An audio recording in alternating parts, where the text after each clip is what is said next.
some of you probably recognize this piece as Debussy's Reflections on the Water from Image, the first book of Image, published in 1905. It was right about this time that he got the Blüthner piano on his vacation in Jersey from this music house in Eastbourne. And the Blüthner has a very special ability to sustain, not unlike the Börsendorfer, but it's especially special on his piano, to be able to play these parallel planed chords we think of with Debussy. It's an interesting feature in this piece. What is Impressionism? He's known as an Impressionist composer, though he also was known as a symbolist composer, and if you'd spoken to him, he would have denied both categorically. He didn't want to be any sort of ism.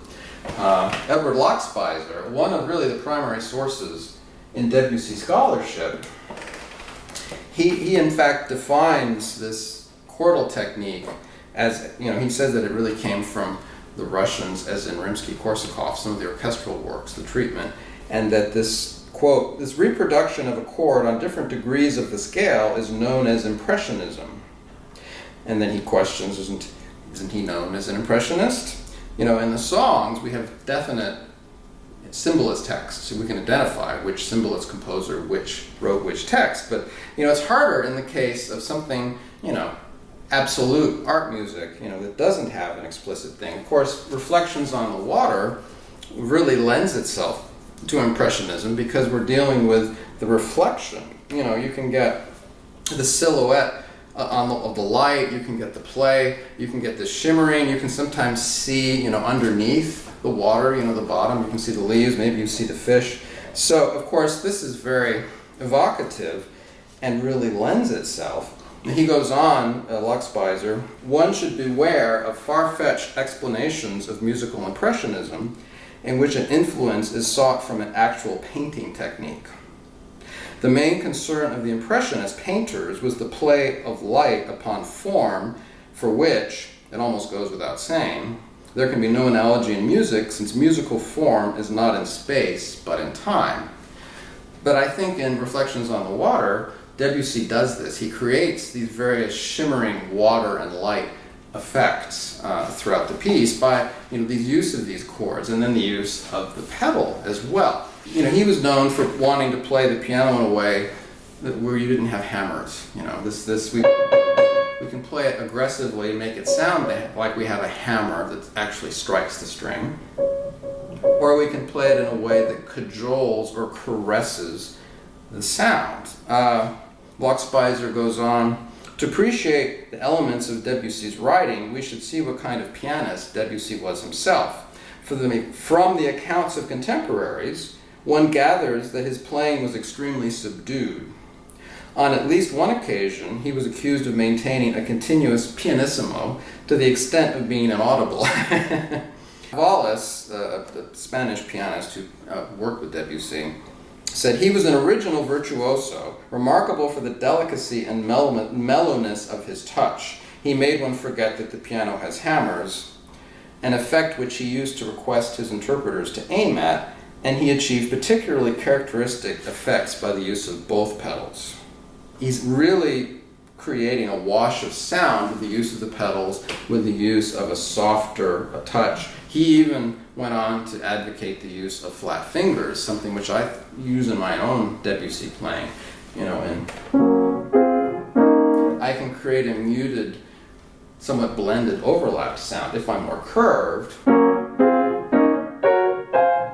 it's much more distinct, isn't it? Now, of course, I'm not using the pedal and I'm not trying to blur it. But see, that's with the curved fingers. I don't think it's as effective with the pedal as when I use the flat fingers. See, I can work with that sound and the overlap and the blending of the sound.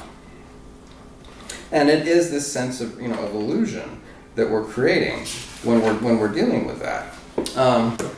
Another scholar, this is a great book, Debussy Remembered by Roger Nichols. It has various accounts of people who worked with Debussy or knew Debussy. One that's especially interesting is Maurice Dumenil, who had piano lessons with him. And he actually talks about the Blüthner And so I thought I'd give us a context here. This is Du Mesnil. The scene, a large parlor, discreetly lighted through lovely curtains with long blue-gray draperies matching the color of the heavy wall-to-wall carpeting, Louis XV furniture, a bookcase containing volumes bound in rare leather or fabric on a low table with a marble top, a collection of precious little objects made of crystal, jade, or gold, delicately chiseled. Almost in the middle of the room, the black Blüthner Grand stood, free of music, book, or photographs. The general atmosphere was in keeping with the aristocratic neighborhood of the Bois de Boulogne, where gracious living prevailed. Indeed, the Bois de Boulogne was the most exclusive neighborhood in Paris when Debussy was alive, and it's only gotten more so with time. Debussy greeted me with placid courtesy. He talked little, but the words he said were significant. Somehow he gave the impression of being distant from the world, his dark eyes fixed on unearthly horizons. He held a cigarette between his fingers, depositing the ash carefully in a small china tray. Indeed, Debussy was almost never without his cigarette. He was proud of his grand piano, and before I played, he showed me a new device invented by Blüthner, an extra string set on top of the others. Although not touched by the hammers, it caught the overtones, thus increasing the vibrations and enriching the sonority. This was a piano he had rented during his stay in Bournemouth and liked it so well that he had bought it and had it shipped to Paris. So that's the aliquot system creates this extra resonance and I think gives the piano this very, very special quality that I still contend prompted Debussy to write the pieces the way he does. So he actually played Reflections on the Water for Debussy. The remarks dealing with Reflections on the Water were illuminating. From the first, the chord background ought to be subdued, play with laterally moving fingers, drowned in pedal. He said of the person's playing, I do not hear the bells. Keep your left hand hanging loosely from your wrist, let it drop, and let the tip of your third finger play those notes. He also gave me a wonderful object lesson in pedaling fast passages. I realize how many interpreters are misled by the famous blur so often associated with Debussy's piano music. He wanted the pedal used in long harmonic strokes, without breaks or confusion.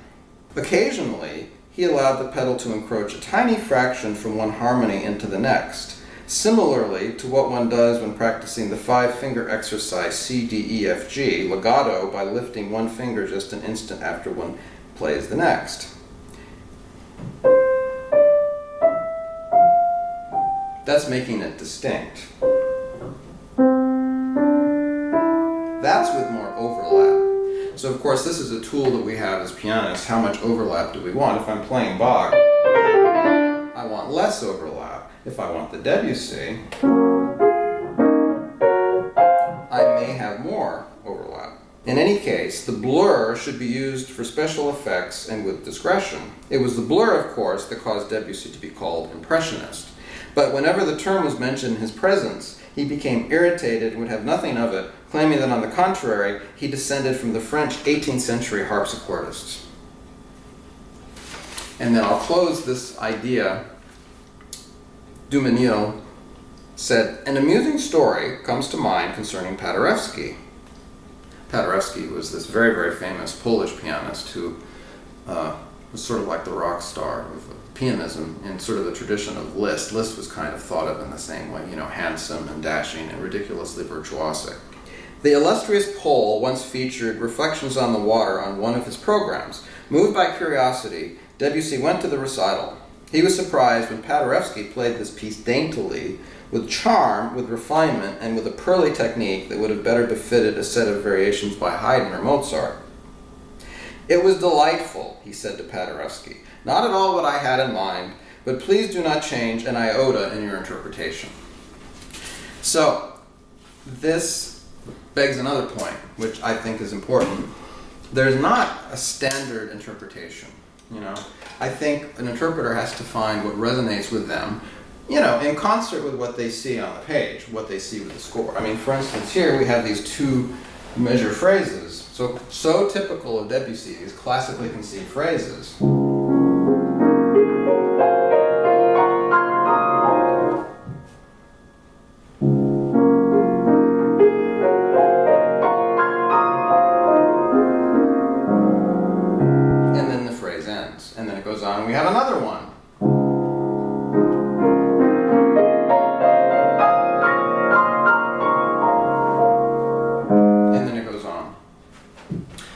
I haven't talked about the harmonic elements so much in this. We have pentatonic scales. We have the whole tones.